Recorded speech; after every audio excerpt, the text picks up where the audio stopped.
The politician-turned-broadcaster insisted the PM should move to block the demonstration planned for the anniversary of the end of the First World War. Nigel Farage accused Rishi Sunak of being gutless over his statement on pro-Palestine protests planned for Remembrance Day.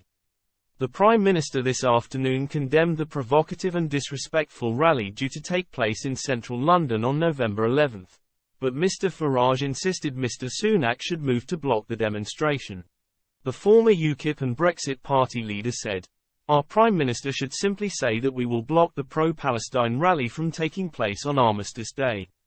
But he won't because he is gutless."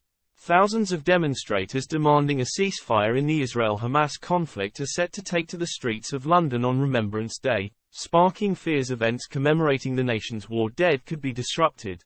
In his statement, Mr. Sunak said, "To plan protests on Armistice Day is provocative and disrespectful, and there is a clear and present risk that the cenotaph and other war memorials could be desecrated, something that would be an affront to the British public and the values we stand for.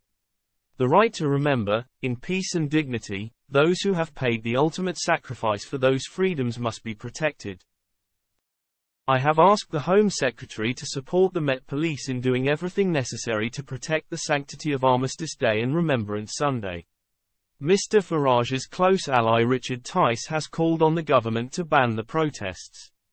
The Reform UK leader said, "Armistice Day and the Remembrance Weekend is a deep enduring part of our British national heritage and culture and must be respected."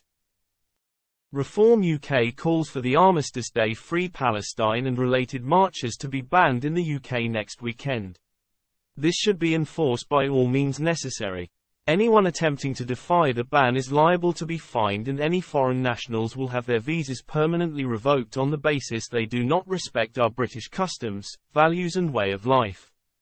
After next weekend, a new law should be introduced in a timely manner disallowing any protest marches and events on Armistice Day and Remembrance Weekend.